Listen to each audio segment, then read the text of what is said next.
tsara mihitsy tsika averisika matetika ny hoe ny formation dia nahazo atao zao ary manao formation ianao tsy afaka raisina mihitsy hoe ouvrier qualifié raha tsy maintsy mandalo apprentissage aloha zany hoe vao manomboka m'intéressé anao le filière anankiray dia miditra ao amin'ny phase d'apprentissage aloha anao zany hoe formena ianao dia ny akaikinao formena dia io toerana io nefany tsy toerana atao hitoerana mandrakizay tsisy olona tsika rehetra olona nanao sûrement tamin'izay asa natao tsy maintsy nanao formation iza nanao formation logika be satria ny asanao mety avary amin'ny bâtiment anao dia nakary amin'ny restauration tapika ianao dia mety lasa manao livraison tapika ianao zavatra tsy voatery mifanaraka amin'ny eritreritra ao mihitsy zany mety andalovana ka ny formation dia andalovana fa zao kosa ho an'ny olona tena vonona andeha lavitra dia ao anatiny hoe ho avy ny fotoana ouvrier qualifié tena hoe ouvrier qualifié le ouvrier qualifié dia tadidio olona efa navita tsara ny formation dia olona efa mature amin'le poste omena azy zany hoe efa mature amin'le poste omenanao anao dia tsy mila raha maso be tsony fa tonga dia matoky le tofon'ny orinasa hoe ndany makary amin'ny tonton nandany makary amin'ny taty assuré jesosy dia natoky anao mihitsy izy tena kaikinao jereo tsara masony jesosy anie matoky anao io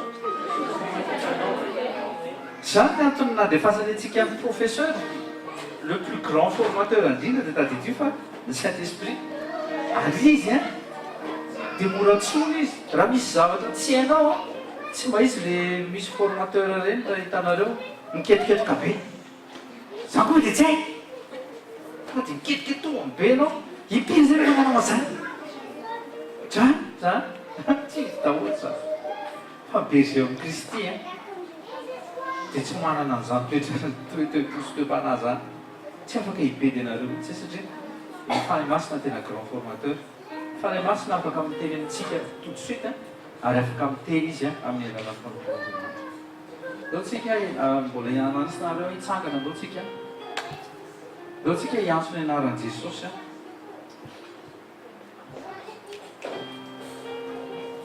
anarana tsara indrindra tena hoe anarana tsara anarana nanavitra nazoko fanasitrana jesosy dia akipio fotsiny maso dia mivavaha anaty mandritry n'le izy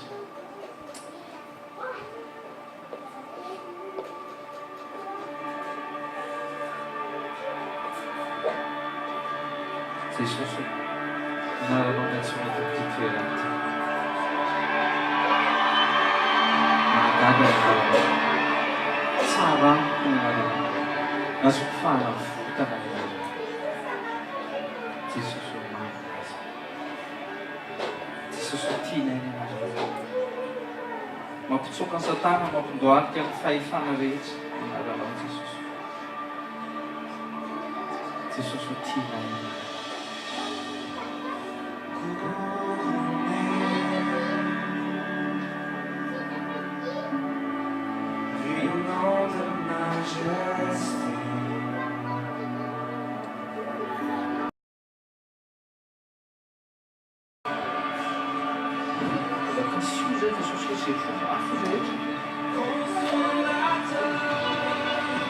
Vai encher nós.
Anarana ray mampivolanay lany reto ray masina. Ianaran'ilay Jesosy, ianaran'ilay tsara, ianaran'ilay Emanuely, ianaran'ilay Kristy ianao no tsonay tao toerana ity. Mba hanafaka an'ilay olona izay mety mbola tsy ampahoriana ankehitriny, izay mety mandalo problème ankehitriny Jesosy. Tsy hoe tsy misy ny problème, misy ny problème fa ianao vahaolana ny fiainanay Jesosy. Ny fanahinao masina dia manampy anay amin'ny manohana anay foana. Ianao nefa nanorona tetỳ ambony tany. Fony ianao nandalo tetỳ Jesosy. Tamin'ny maha olombelona anao dia niankina tanteraka tamin'Andriamanitra ianao ary tena mba tezy fiarovana avao tanteraka mihitsy ilay ray. Teo ohatranao izay Jesosy. Tena ohatranao izay, tena teo ohatranao raha manontolo izay. Tena teo ohatranao izay Jesosy. Ary tena teo anao ray manontolo ny momba anay sy ny anatinay rehetrarehetra any Jesosy. Aoka ny tempolinao tena meza voninahitra ny anaranao Jesosy Andriamanitra. Jesosy anao izay Jesosy. Le parfum qui t'est dû, la beauté de ton âme est perdue. Je veux n'être que toi. Tenez Jesosy. Jésus, je t'aime. Mahatontsika izy fa tsika velona ho azy. Reçois le que je trouve pardonné, du amour que mes yeux n'ont pas su te montrer. Je veux n'être que toi. Jésus, je t'aime. Rien n'est plus beau que ton nom. Rien n'est plus saint que le sang du pardon. Je veux n'être qu'à toi. Jésus, mon roi. Je n'aime rien que vouloir te louer, adorer ton seul nom et ta fidélité. Je veux n'être qu'à toi. Jésus, je t'aime. Je veux porter la vie à ta main, les pensées de mon cœur dans le cœur de tes voix. Je veux n'être qu'à toi. Jésus, je t'aime. Rien n'est plus beau que ton nom. Rien n'est plus saint que le sang du pardon. Je veux n'être qu'à toi. Jésus, mon roi.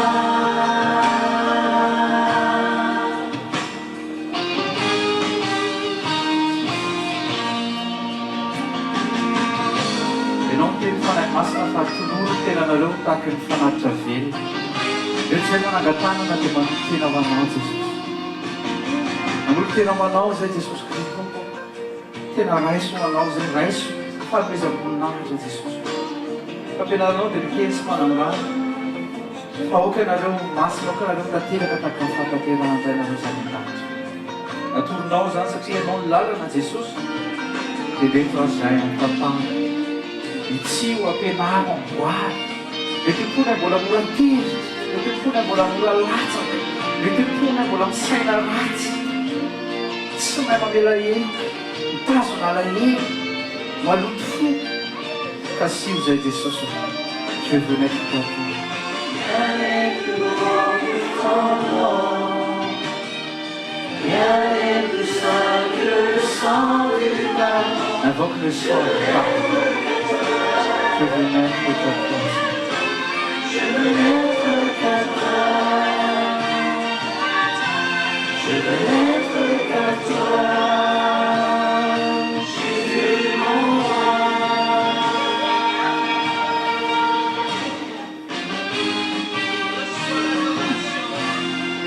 Reçois l'adoration. Tu es le roi de gloire.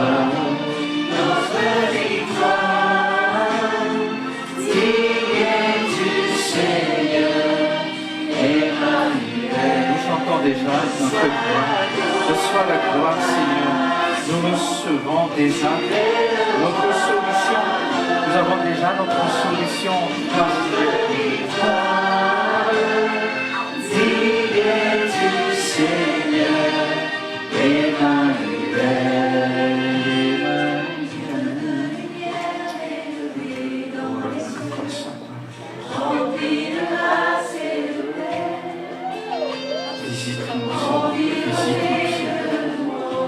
Visite notre assemblée, visite nos cœurs, Seigneur.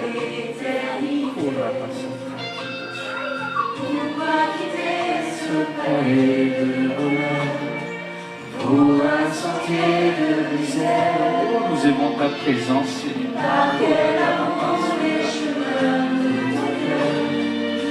ensuite trouver nos prières, reçois l'adoration. Tu es le roi de gloire, notre victoire. Notre victoire est acquise, Seigneur.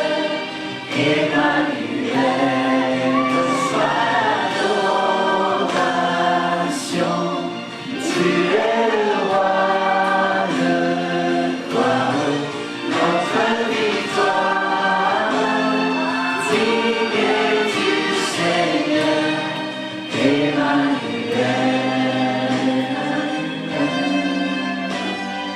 Que cette voix de ton cœur, En cette école, Seigneur, je veux puiser mon souffle fixons nos yeux sur toi. sur le chemin. Toi qui es assis à la droite du Dieu le Père.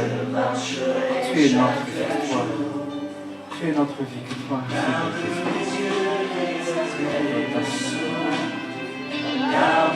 Nous allons marcher par la foi.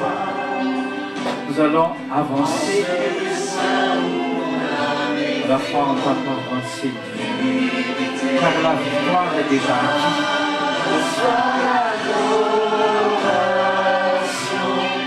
Tu es le roi de gloire, notre victoire.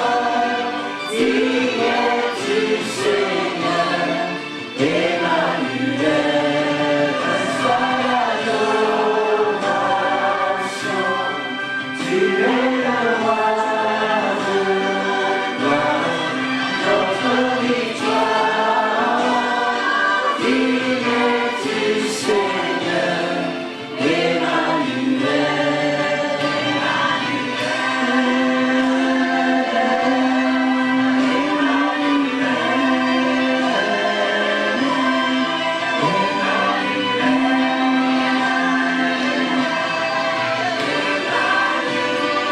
Bienvenue au toi aussi.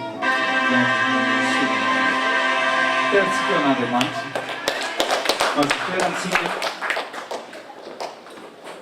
Tendo que não e faz aqui victoire. Tendo minu faz e faz aqui victoire. Jean 16 ans, Jean 16 ans, 33, mais sincère. Tsarofa zay efa nandresotro zao. Averenao efa aqui les victoires. Car efa aqui les victoires. Dikan'izay izay solution au problème anao maneno. Efa misy koa le izy. Efa misy le izy. Andriamanitra, za tena matoko mihitsiny farananangana ny sekoly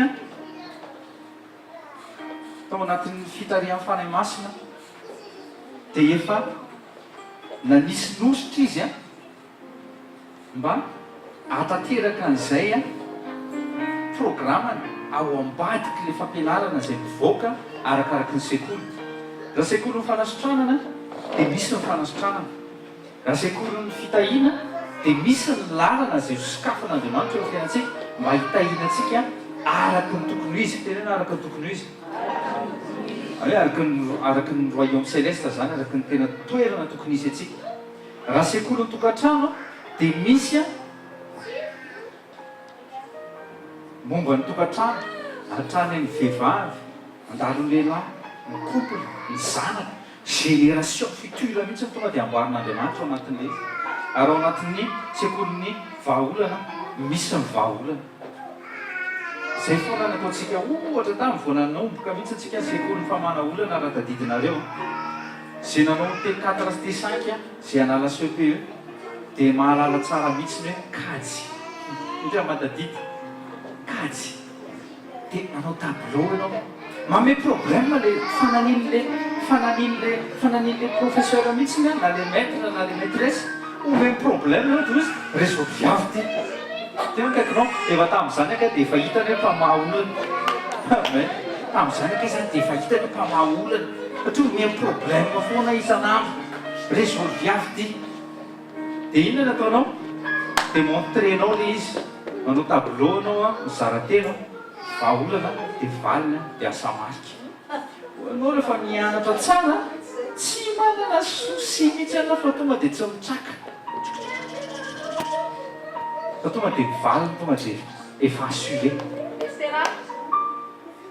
zao atao vao anatin'ny fotsika tsirairay avy fa ny vaolana efa nomeny Jesosy tena eny vaolana efa vitan'i Jesosy eny vaolana efa nomen'Andriamanitra zany zafady ny valiny Jesosy ny valiny ataontsika hoe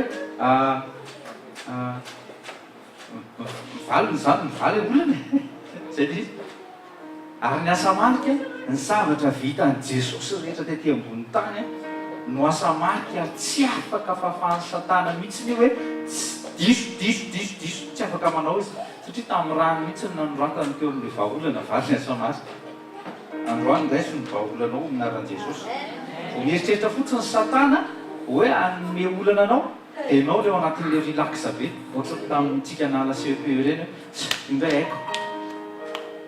haiko tena hoe haiko hainao io noho ny fanamasina fa tsy hoe hainao io noho ny heritsainao tsy le voasisita be ireny ianao fa ianao le mahatoky an'Andriamanitra sy nino fa tsarovo izy Jesosy fa zah efa nandresy zao tontolo zao raha zao tontolo zao sy ny herin'ny fahafatesany efa resiny sy problème kely io ve aza miala tsiny fa ataoko kely le izy satria kely amin'Andriamanitra le izy dia kely zany io aminy tena koa toko manana an'izay fijery hoe kely matsika na nianatra tamin'ny formation dia fijeriny Davida amin'ny Goliath tsy nampaninina azy mihitsy ohatra zany tokony fijeriny olona tsirairay avy any Satana sy ny problème tsy manao an'le problème ngeza no le Andriamanitra ao tena kaikinao misy ny olana samy mandalo olana daholo tsika hoe fa ny résolution tsy mitovy zareo tsara le verina ihany taritiko ny sainareo tamin'le kajy reny fa samy mianatra zao ihany samy ny point de départ samy miaraka foana ohatra hoe mois d'octobre mianatra ny Madagasikara dia mois de juin ny final examen final tsisy mimanky tsy hoe nangalatra départ le lasa premier fa manino satria izy limy satria izy mianatra zay ianao mianatra ao anaty sekoly io matoky afa ianao le premier tsy tenenina ntsony hoe olohany ianao fa tsy rambona ambony ianao fa tsy ambany satria ianao voasisita tsara ao am' Jesosy dia tena lozika aminao le izy tsy ianao le atositosika foana hoe ampipasiana satria mahalala olona nakaikinao indray jereo indray izy ao amin'Andriamanitra tsisy piston tsisy piston zany hoe mba atositoseo izy pastera mba hiakatra niveau 2 mba lefaso izy fa any 6e izy arahanay masy kokoa fa ozy izy zay Andriamanitra recalé dia recalé mipiritra tena mitratrany hoe kely finoana zany nefa misy olona tsy miaraka amin'ny Jesosy isan'andro mahazo félicitation tsy mbola nahita olona tahaka izao atao anivon'ny Israely izy matsely romana marazy ery fondro petera zay atao aminao maraina ataondro riva nylozanay mivady aman-janakay nylozanay ny asa fandratona fa amin'i Jesosy tsisy sentiment zany tena kaikinao tsisy sentiment ny amour sy ny sentiment tsy mitovy ny compassion sy ny sentiment tsy mitovy ny compassion te hanalanao anatin'le zavatra tsy vitanao izy dia ampitoetranao amin'ny toerana zay fomba amin'ny fomba anankiray fomba fijerin'Andriamanitra olana tahakiny tsy misy zany ny tian'Andriamanitra hitoeranao fa ny sentiment le mamendry fendro avereny le mamendry fendro le mamendry fiandro le mifonao dia mitorotoroka ery dia dia mifaly ery ao anatin'le olana ohatry hoe Andriamanitra mihitsy hoe zany dia tsy réagiro anatin'izao olako izao efa nyréagiro izy efa nanao izy fa ianao no mila mahatsiaro ny tenin' Jesosy hoe tsarovy fa za efa nandresy zao tontolo zao ary izy ampandresy zao tontolo zao izy Jaona sy ry Petera amin'ny finoana ozy izy ny andresena zany amin'ny finoana tena hoe amin'ny finoana raha am'izay babolitsika lasy zao mbola sady fanomanantsika ny ralia no ao anatin'izay any koa ny azontsika ny solution ny zavatra rehetra asitsika titre kely androany ataovy hoe renier le Saint-Esprit c'est renier Christ misy tenin'ny Timoty nisy tenin'ny Timoty nisy tenin'ny Paul zay ho an'ny Timoty hoe zay tsy manana ny ray zay tsy manana ny zanaka dia tsy manana ny ray ihany koa fa zao koa mitenen'ny fanahy masina zay tsy manana ny fanahy masina tsy manana ny fanahy masina tenany dia manino tsy any Kristy zany hoe zay mandaha ny fanahy masina dia mandaha ny Jesosy dia mandaha ny ray zany hoe mandaha ny Kristy mihitsiny zany zay olona tsy manana ny fanahy masina ihany koa alohan'ny fanosorana rapitso zay any an-trano mbola veriko anareo ihany le izy tena mangataka anareo atovy zay atongavana atovy zay atongavana amin'ny folo sika manomboka mangataka mba tsy ho diso fotoantsika ry azafady raisynao teny ao amin'ny Ancien Testament hitatsika tsara fa any amin'ny fetombohany ny Pentateuque boky dimy Mosesy amin'ny Pentateuque zany sao dia gagana inandray zany vocabulaire zany dia zao hitatsika fa nidaraboka ny olombelona rehefa tsy nakataon'Andriamanitra tan'Andriamanitra dia efa naka disposition anavotana ny olona zay nataony araka ny endriny sy araka ny tareny dia tany izy dia efa niannonce momba ny Kristy nataony tamin'ny resaka image le izy resaka héritage tamin'ny alalan'ny Abraham amin'ny resaka famonjena tamin'ny alalan'ny Mosesy tamin'ny alalan'ny Josua hitatsika tsara mihitsy izy hoe fampidirana ny Kanana fampidirana ny an-danitra fampidirana ao anatin'le hoe promesse zay nomen'Andriamanitra efa trano voalohany hatry ny hely nanamboarana izao toy izao rehefa tonga amin'ny boky ny Ezaïtsika dia efa niannonceany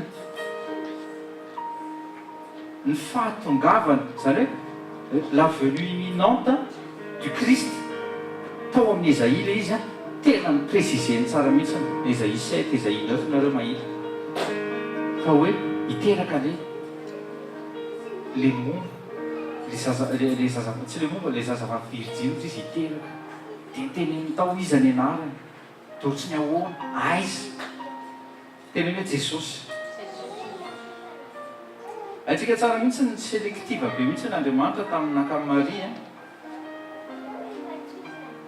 Maria dia fantatsika tsara fa taranaka avy amin'ny Arona izy taranaka mpisovona izy ary Jesosy nefa nidaintsika fa izy mpisovona be any amin'ny Hébreux 9:10 tsika mahita an'izany nakanofo tamin'ny alalan'i Maria izy fa zao kosa surnaturel nahatongavany œuvre surnaturelle na Saint-Esprit nahatonga an Jesosy miforona tao anatin'ny kibo Maria zany hoe le œuf tao anaty kibo Maria le ovule tao anaty kibo Maria œuvre surnaturelle na Saint-Esprit mitondra an'le fiainana tsy mba taky le lasy vehivavy miara-matory dia misy ranonaina mampiteraka an'le miray amin'le ovule dia lasa tonga zaza fa tonga dia le aina mihitsy miditra tao anatin'ny Maria dia nampivoaka ny Jesosy tao lasa tonga famonjenantsika ny fanahy masina dia présent izy tamin'ny annonciation présent izy tamin'ny naissance ary ny fahafatesana koa izy dia présent fanahy masina présent izy satria manino ndraisitsika anoty tsara io marina fa tsy pakitsika tsy hoe ty iarahantsika mankalaza ny kristiana rehetra fa Jesosy tena tsy manky mihitsy raha tsy niala ny fanahy masina mila fantatsika zany niala ny fanahy masina zay vao mety maty Jesosy. Niala ny fanahy masina, niala mihitsy ny fanahiny. Entre tes mains, je remets mon esprit. Nisy sorona mihitsy ohatrany hoe niangavina mihitsy ny fanahy masina mbiala. Fa raha tsy zany Jesosy tsy maty. Tadidiko tsara fa Jesosy raha hoe ohatra antsika senao zao izy, dia izy tsy nikasianota mihitsy na dia nikely azy. Ny androm-piainana nandritra ny 33 ans et demi dia tsy nikasianota mihitsy izy na indray mandeha azy. Tsy hoe nanota izy indray mandeha fotsiny, dia avy eo izy mibebaka. Fa tena tsy nanota mihitsy izy, tena hoe tsy nanota mihitsy.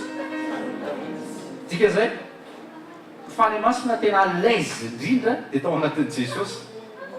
Satria na ny fomba fijerina, ny fomba fiteny, ny fomba fiainana, ny fomba fisainana, tena conforme tsara araka ny programman'Andriamanitra.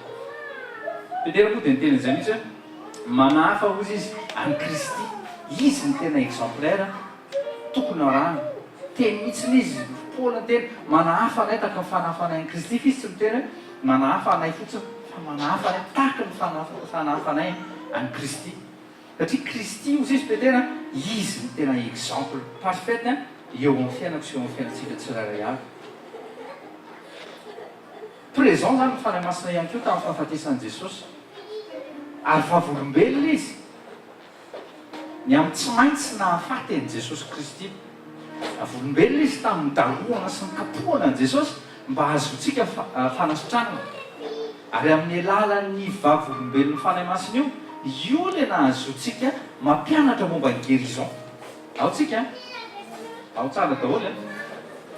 Satria raha tsy présent fanahy masina tamin'ny daboana sy ny kapohana ny Jesosy Kristy Tompo, nandraisany an'ilay rofo sy ny aretina sy ny fanaitainana rehetra, tsy afaka nanambaran'izany teo amin'ny fiainantsika izy hoe tamin'ny alalan'iny kapoka izay hitako sy ny ainan'i Jesosy iny dia azonao ny fanasitranana. Tsika rehefa mampianatra école de guérison dia hoe fandraisana ny école de guérison, fandraisana fanasitranana, fa tsy fitalaolo. Rehefa amin'ny école de guérison tsika tsy mbola nisy mihitsy teto hoe andao tsika hitalao amin'Andriamanitra mba hositranana, fa tenenina ny olona raiso le fanasitranana, satria efa nomen'Andriamanitra anao le izy. Amen. Afaka mandroso tsika. Dia zao koa raha vavolombelona na présent koa zany ny fanahy masina tamin'ny fahafatesana, vavolombelona koa izy tamin'ny résurrection. Raha ny baibolinao Romana toko fahavalo. Romana toko fahavalo dia mazava be mihitsy ny teny. Fa zao voalaza zao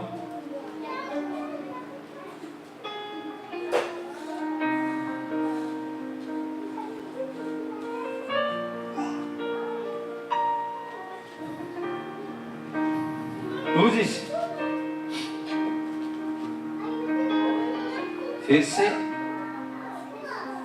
Verset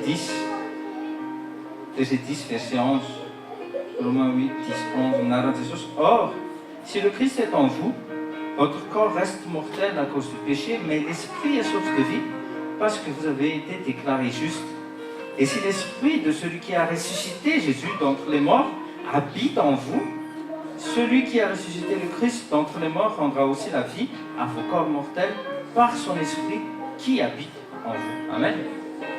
Présent mihitsy ny fanahy masina tamin'ny résurrection ary izy ny témoin voalohany. Mety tsy témoin oculaire izy tahaka ny Marie, fa izy ny témoin voalohany. Témoin izy. Na ny glorification an' Jesosy tany an-danitra azy, nidirany tao anatin'ilay tempoly, tsy mikasy tanana. Nampiakanjon'akanjo foty Jesosy, ilay akanjo glorieux dia niditra niaraka tamin'ny rano, niditra tao anatin'ilay toerana masindrindra teo amin'ny trône de Dieu, dia présent fanahy masina. Izy mihitsy fa présent fanahy masina. Présent fanahy masina satria voasoratra anatin'ny baibolinao zany. Ary io baiboly nefa dia zao hitako tsara mihitsy ny manambaranao satria ao anaty baiboly ihany koa zany voasoratra. Fa sous l'inspiration du Saint-Esprit nanaovana an'iny. Dia jereo tsara ilay présence en Saint-Esprit eo amin'ny fiainan'i Jesosy Kristy Tompo. Dia izay no nahatonga antsika rehefa hoe irahany amin'izay tsika andana amin'ny témoigner, dia tsy maintsy misy ny témoignage ny Saint-Esprit aloha. Zay aloha vao miaraka amin'ny témoignagenao amin'izay hoe za lehilahy tahaka izao taloha, za vehivavy tahaka an'izao taloha, fa vitan'Andriamanitra nanova ny fiainako. dia ampiasainy fanahy masina amin'izay ny migagnen'ny fony olona dia ainsi de suite dia migagné any royaume céleste ao tsika fanahy masina tena présent foana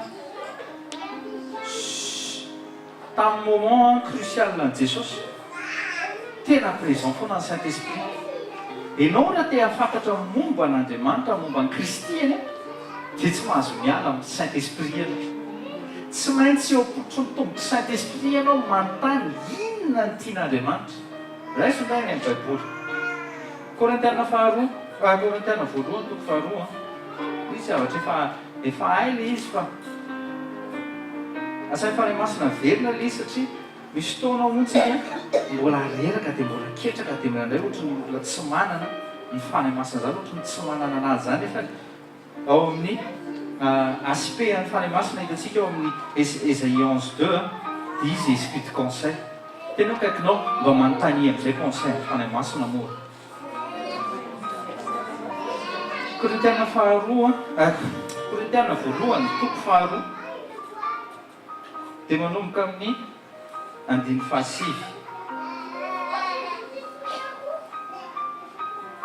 Naran Jesus, 1 Corinthiens 2:9. Naran Jesus, mais comme le dit l'Écriture, il s'agit de ce que l'œil n'a pas vu, ce que l'oreille n'a pas entendu, ce que l'esprit humain n'a jamais soupçonné, mais que Dieu tient en réserve pour ceux qu'il aime. Or, Dieu nous l'a révélé par l'Esprit, non par l'Esprit. Dieu révèle son cœur par l'Esprit. L'Esprit, en effet, scrute tout, même les pensées les plus intimes de Dieu. Na dia misaina lalinaandriamanitra dia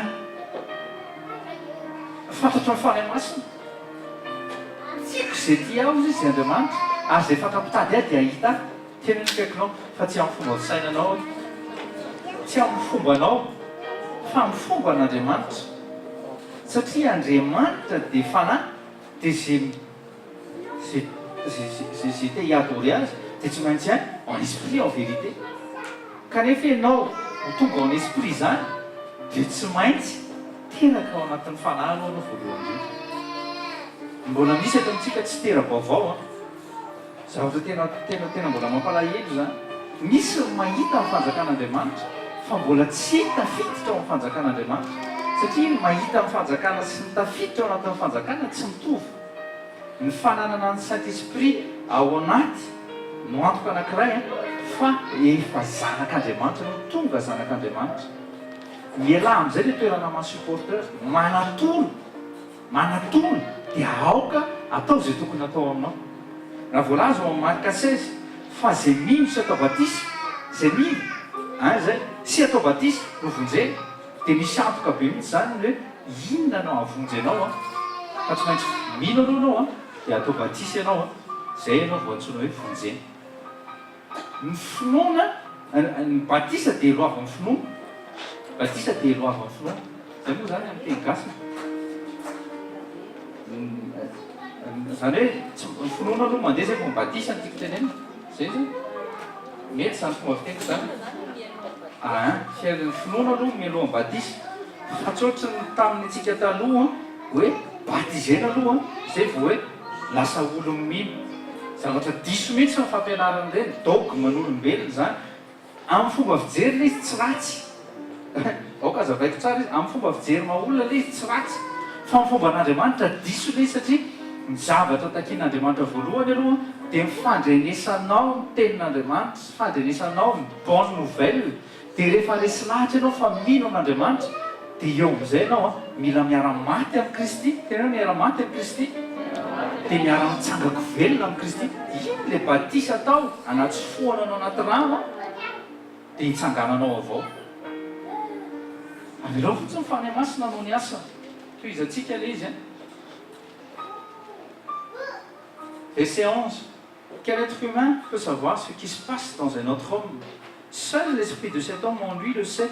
De même, nul ne peut connaître ce qui est en Dieu si ce n'est l'esprit de Dieu. Zany ny fanan'Andriamanitra zany. Fanan'Andriamanitra dia mahafantatra an'izay momba anao an'Andriamanitra rehetra. Ianao raha te halala, te hafantatra azafady, te hafantatra ny ao anatin'ny fon'Andriamanitra dia valiko ny baiboly satria nanambarany fanahy masina momba ny ray momba ny zanaka ary momba ny tenany fanahy masina dia ao anatin'ity baiboly ity ihany keo. Amen. Verset 12. Or, nous avons reçu. Eo ary le izy nandray an'izany fanahy zany ve ianao? Or, nous avons reçu non l'esprit du monde, mais l'esprit même qui vient de Dieu. Dia asivokaly any io baibolinareo dia andaontsika any amin'ny acte 19 vetivetiky. Amin'ny acte 19 vetivetiky tsika rehefa tonga tany Efezy Paoly. Dia zao ny zavatra nytenenin'ny Paoly tamin'ny ny tena nilaza ny tena ny fahefa-disipla. Dia be manangano tena ny efa-disipla fa mbola tsy tena tonga ao anatin'ilay toerana izy. Acte 19. Pendant qu'Apollos se trouvait à Corinthe, Paul, après avoir traversé la région montagneuse d'Asie mineure, descendit à Éphèse. Il y rencontra un petit groupe de disciples et leur demanda: avez-vous reçu le Saint-Esprit quand vous êtes devenus croyants? Eo am-ponoana zany anisanao an'ilay fanahy masina eo le izy. Ils lui répondirent: nous n'avons même pas entendu dire qu'il y ait un Saint-Esprit. Amin'ny teny gasy izy dia hoe tsy mbola nahafantatra koa raha zay momba an'izany fanahy masina zany hoe misy ny fanahy masina ohatsy izy. Dia jereo tsara. Verset 3. Mais quel baptême avez-vous donc reçu? Poursuivit Paul. Zany hoe efa vita batisa ve nareo ozy izy Paul? Dia ozy izy zareo: celui de Jean-Baptiste, répondirent-ils. Et Paul amizay izy: ah oui, reprit Paul, Jean baptisait les Israélites pour indiquer qu'ils changeaient de vie, mais il leur disait aussi de croire en celui qui viendrait après lui, c'est-à-dire en Jésus. Après avoir entendu cela, ils furent baptisés au nom du Seigneur Jésus. Jereo olona efa natao batisa tamin'ny andron'ny Jaona koa batisa ve izy? Izy Paul: ay, iny zavatra natao an'ny Israelita mba fialoavany hatongavan'i Jesosy ozy izy. Tena averina natao batisa izy naverina natao batisa au nom du Seigneur Jésus, araky ny baikon'Andriamanitra, araky ny baikon'i Jesosy azafady. Ao amin'ny Matthieu 28 manomboka verset 19 hatramin'ny farany zany hoe ataovy batisa amin'ny anaran'ny Ray sy ny Zanaka ary fanahy masina ozy izy. Dia ampianary.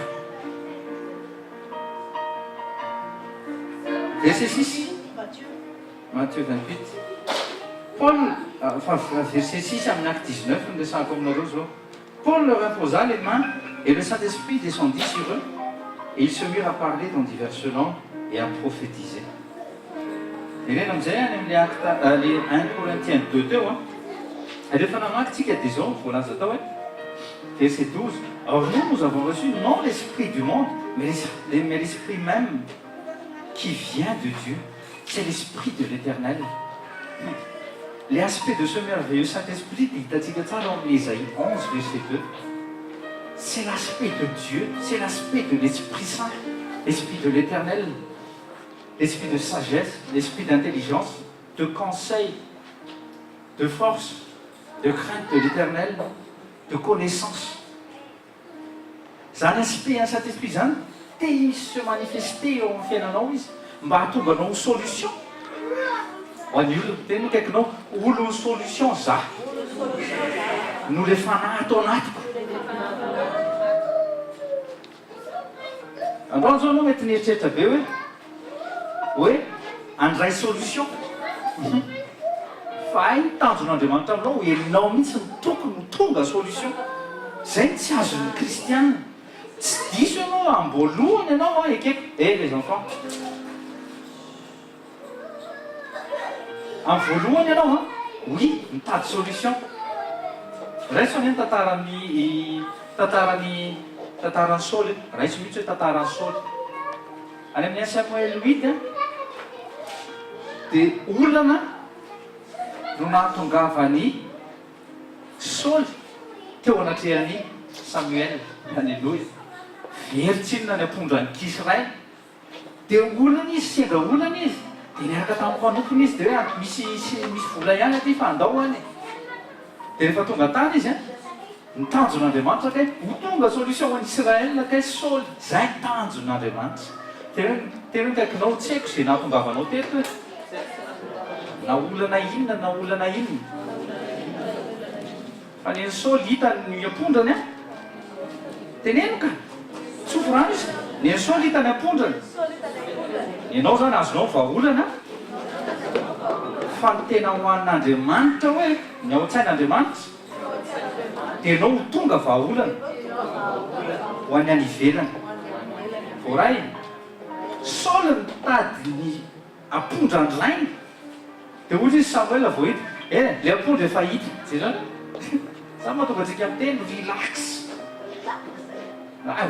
relax foantsika efa vitan'Andriamanitra le izy tsy nirahiny akory tsy niteny akory Samuel hoe inona ny lokony firy ny lanjany firy ny zanany tsy nirahiny fa vao tonga izy dia hoe ianao mitady an'ilay ampondra very aza miasa saina intsony anao fa efa hita ny ampondra ny rainao fa zao izy izy ianao tian'Andriamanitra ho solana roa ianao tian'Andriamanitra ho solution ho an'ny olona zay any ivelany rehefa misy olona mitaky service ianao aza mitaky vola aloha voalohany indrindra tena kaikinao zay mahavoanao ny solution nananao vola dia tavinao malina azy vola dia tavinao malina azy lasa tsy homma sy femme de solution fa tsika hain'Andriamanitra mamadika an'iny ho tonga fahasoavany eo am-pelantananao fa reo vao amidinao foana le solution fa tsy hanaovanao afaka ataontsika mihitsy hoe ohatra hoe bonne action asehontsika fa tsara Andriamanitra no mifietrikitsika sy mifanaontsika dia voasitana le olona hoe ty olona ty koa tena ohatra zay olona zay zavatra angatahako ao no tena omeny dia gaga le olona hoe manitona azy amin'ny fomba fisainana zany fa tsy hitako eto France any aminao le izy bitany manokandroana amin'Andriamanitra ianao aza matetiksika mieritreritra hoe satria za zanak'Andriamanitra dia tokony ho pepêtre tenina kaikinao hoe diso zay te ho lehibe aminareo izy izy aoka ho mpanompony izy rehetra mihitsy aoka ho mpanompony izy rehetra dikan'izay na zao tontolo zao ary rehefa mbola ametrahan'Andriamanitra ianao toerana anankiray misy tompo anao eo amin'ny maha-olona zany ataoko hoe miasa dia ataovy le izy fa iny ny moyen anankiray ihany koa ahafahan'Andriamanitra mikitika an'ilay manodidina anao alleloia ao tsika mandroso tsika verset 13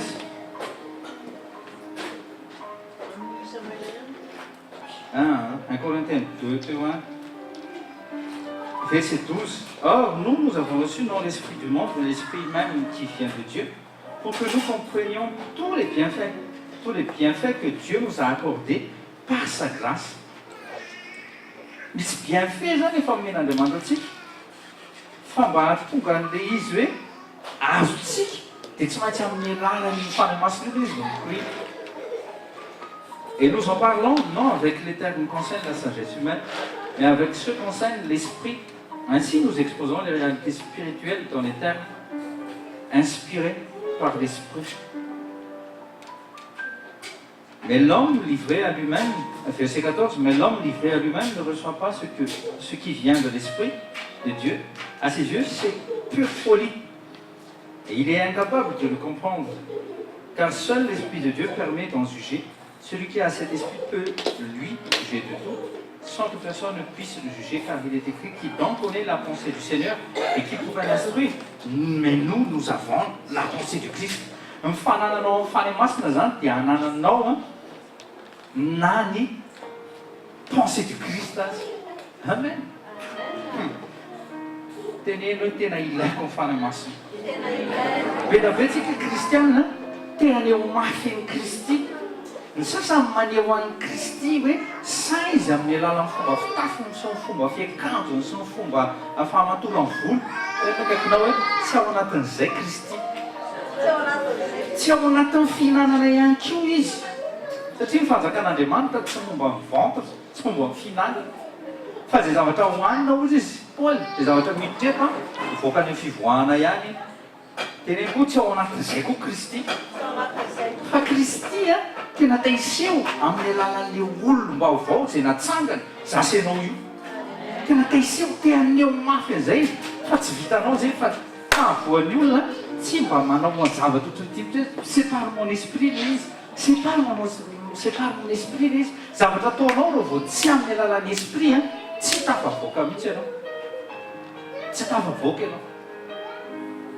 Raha mijery tonton zao teo dia tonga dia ohatry nandalo tato anatiko tokoa ilay izy.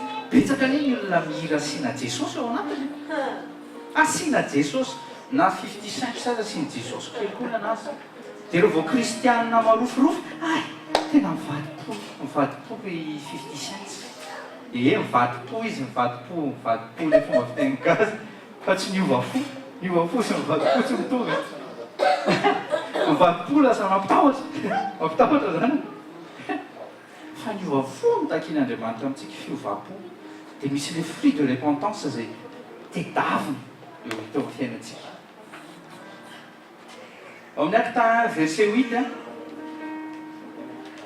na any amin'ny Matthieu 24 tena recommandé mihitsy Jesosy ho anareo disciple quoi, ne bouge pas, ne sort pas de Jérusalem. Zao mila fantatsika tsara fa tamin'ny voalohany tsy roapolo amby zato fotsiny nisany zareo. Acte 1 tsy roapolo amby zato fotsiny teneny, tsy roapolo amby zato zany hoe tsy 120 fotsiny fa nisy 500 disciple nisy eo Jesosy. Fa nakaiza zany 380 baraingo. Na efa nitsangako velona nahita ny fahatsanganan'i Jesosy velona zany 380 dia tsy mbola niandry ny Jesosy hoe andro rehetra. Io le problème ny olona zele fa tsy miaraka amin'ny fanamasina. Za sura mihitsy fa anisan'izany ile tao amin'ilay mivatitsika acte 19 reo. Tanareo le acte 19 le tany Efezy, le nilaza le groupe de personnes roa ambin'ny folo izy, nilaza ny tena no disciple. Dia nefa ny question ataoko hoe bazika mihitsy ny tenen'ny Paoly efa nandray ny fanahy masina ve nareo? Dia izy ny teny ndry hoe mbola tsy nareo momba an'izany fanahy masina zany, tonga dia tiketo anaty Paoly hoe misy zavatra défaillant anatin'izany zavatra izany. Anisan'ireo 500 reo fa tonga dia lasa zareo nisy désobéissance kely tamin'i Jesosy. Jesosy ny tena miandrasa alohan'ny fanahy masina io. Tsika tena mila ny fanahy masina io. Ao anatsika le etaeta taitory, ao anatsika tiatsika ho avitra ny ray aman-drenitsika, tonton, tantine, cousin, cousine, neveu, nièce, petit-fils, petite fille, tiatsika ho ao daholo, englobé ao daholo ny génération indrindrandrindra ny futur. Tsika koa te hijery ny génération passé, zany hoe izay zokontsika ray aman-drenitsika izay mbola tsy mahafantatra an'Andriamanitra. Dia kaikinao tena tsara. Fa raha vao ohatra ianao ka hoe miinsiste amin'ny tenin'Andriamanitra ka tsisy ny herin'ny fanahy masina, zava-poana ilay izy. Satria fitoriana ny evanjely dia teneny, raha raisinao dia jero tsara ny eo akaikinao, ampitiavana tompoko. Ampitiavana ilay izy. Ianao tsy galy ao amin'ny Kristy mihitsy raha tsy ampitiavana ny alefanao ilay teny. Raha kitakitana anaovanao amin'ny teny, tsy homme de solution, tsy femme de solution mihitsy anao. Vao mai lasa homme de problème sy femme de problème anao, lasa mahatonga ilay olona oleuka manaton'Andriamanitra, vao mai sy misitaka. Ile mihezatsika foana izy, mampalahelo ilay raha matoa, fa tena mampalahelo izy le raisiko any izy mbola tsy nare satria misy mbola vaovao mianao tsika. Tonga teo amin'ny tourniquet any RATP izy toy izy, voa eo izy fa Jésus a tout payé. Mantsy le piasan'le SNCF. Lasa pièce d'achoppement indray ianao. Au lieu de mitory an'i Jesosy sy ny fitiavana ianao, lasa tezitra ny olona. Lasa tonga zao dia izay cataloguen'ny olona zao ny olona ohatr'izany hoe fanatika an'i Jesosy. Dia voateny ratsy Jesosy. Raha misy itenenana ratsy an'i Jesosy, dia amin'ny lalako sy amin'ny lalanao foana ilay izy, izay tadidio izay zavatra izay. Eso ny Ézéchiel 26 vetivetika, tonga saina tapoka amin'ity zavatra ity.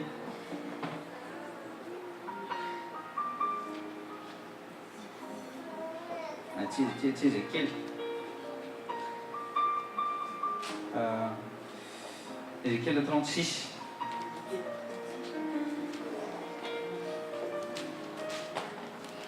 Ao tsara voa. Ao tsara, ok.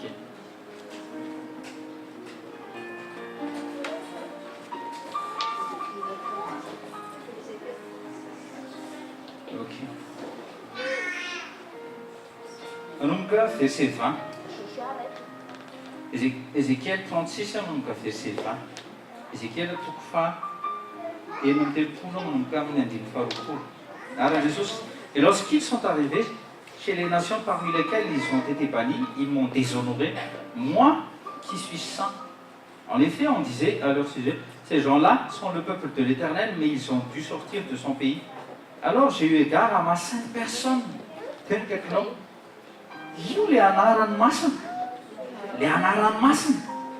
Tena tsy haiko izy amin'ny teny gasy. Mba vakio kely le izy aminaran'i Jesosy le verset 21 amin'ny teny gasy azafady mba atao mafy. Namindra fo ny anarako masina ozy izy. Satria voaloto tany amin'ny tany izay naleha teny hoe kaikinao ianao zao avy any Madagasikara tonga aty Frantsa. Misy fotoana tsika tsy fantatsika fa ndraindray ny ankohonantsika mahatonga azy tsy mbola tonga ao amin'i Jesosy. Dia satria izy mijery ny fiainanao sy mijery ny fiainana aza miteny mihitsy satria zareo mbola fahafaty zao tontolo zao ianao koa misy paranao anatin'le izy. Misy paranao le izy satria mety ny fihetsika eo tsy mitay amoro mihitsy, tsy mandresy lahatra mihitsy manaraka an'le Andriamanitra satria ianao gizitina be, satria ianao siko tsy strict akory tsy any amin'le hoe ianao strict tsy hoe entsitra tsy any amin'le resaka hoe droiture na justice fa ianao gizitina satria te hanovan'le olona ianao amin'ny façon anao fa tsy amin'ny façon an'Andriamanitra. Zany mahatonga ny olona misingizina vao may mafy foana vao may mafy dia ianao mba miezaka ihany fa miezaka miherin'ny tenanao anao. Taovy tsy enjery mihitsy ny Zacharie 4:6 fait par mon esprit izy le fanahy ao anatinao afaka manova olona ary tsy ianao mihitsy ny mampibebaka azy, tsy ianao amin'ny mampibebaka azy. Anjaranao dia mitondra mbavaka dia maneho amin'ny présence en Kristy ao fiainanao dia voakasika amin'ny fon'le olona dia mampiova amin'ny fony iny. Fa ianao raha vao mieritreritra foana tiako hiova ianao amin'ity fisainanao ty, tiako hiova ianao amin'ity fihetsika ao ty dia fisainanao tadiavinao misy esprit de Jézabel ao anatin'izay zavatra zay satria tianao arak'izay tianao foana ny anaovana an'le izy. Jézabel dia izay ny zavatra nitranga tamin'ny Akaba. Tsy titiny prophète Elia andany iny vonoka dia Akaba ok boto be koa le Akaba andany andray atao zao ok mitomany izy no notany iza moa le iza Naboty tomany Akaba no ny tany Naboty ndana vono io tena kaikinao mila miala amin'izay fisainan'izay hoe raha vao tsy zay zavatra ataoko mitateraka dia vonoako tsy tiako alana izerako. Dia misy tsika amin'ny kristianina ohatr'izay tianao hiova le ray aman-dreninao, le vadinao, le zanakao, oui tsara le izy fa le façon anao aboty façon le izy, ata façon le izy fa tsy à la façon de Jésus-Christ. Raha vao façon anao le izy dia tsy tafavoaka mihitsy ny anao tsy possible, tsy possible. Verset 21 tsika Ézéchiel 36 teo.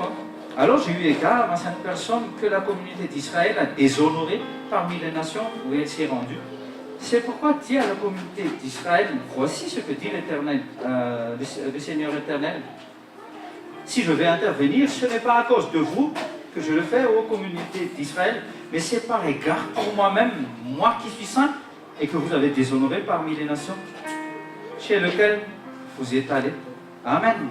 Aqui eu tenho casa, verset 22, azafady.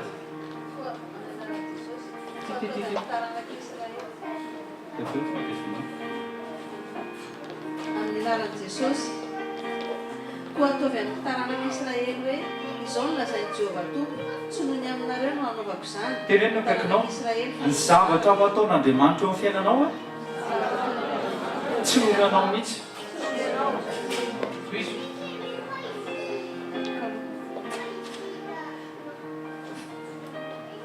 Fa noho ny anarako masina izay nolotoinareo tany amin'ny jentilisa izay nalehanareo. Amen. Fa noho ny anaran'ny masina moa, noho ny anaran'ny masina no mahatonga azy miagir.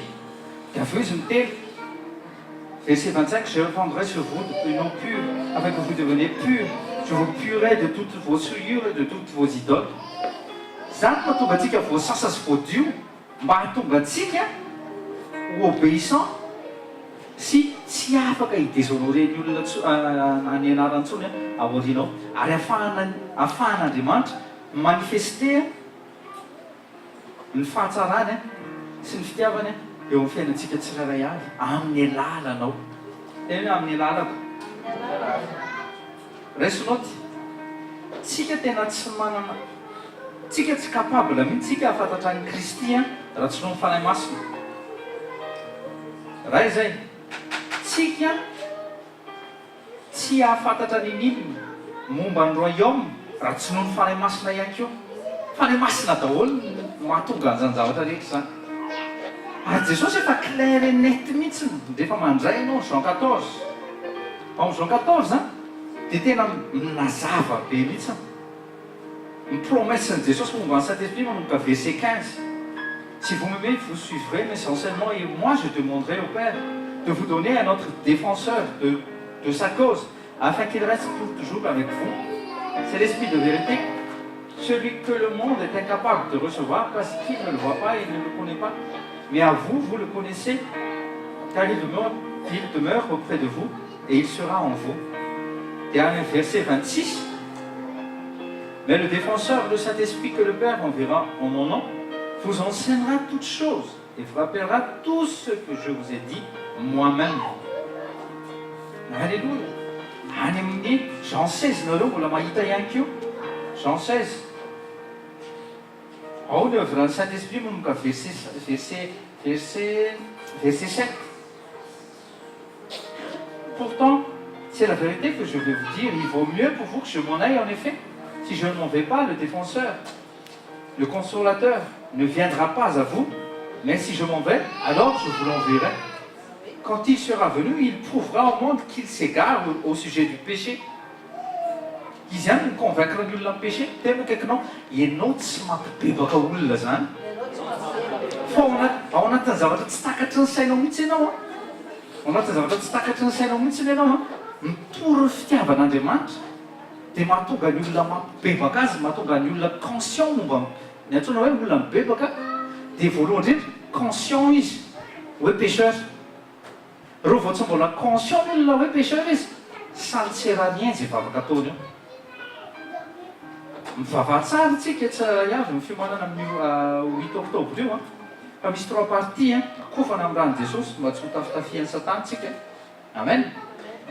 Misy 3 parties any amin'ny farany. Misy partie iantsonan'ny olona amin'ny salut, andraisan'ny olona ny Jesosy toy ny mpamonjy ny fiainana manokana. Tsisy forcé, tena angatao mihitsy ny fanahy masina hoe tena zay mpanao cinéma, zay te hohity reny alao mipirina ny daholo satria misy olona efa nilan'olo tena tamin'ny herintaona dia nilan'olo tena ihany izy dans un mois, dia dans 3 mois, dia dans 4 mois. Tena hoe reo impila anao ny amin'ny tena.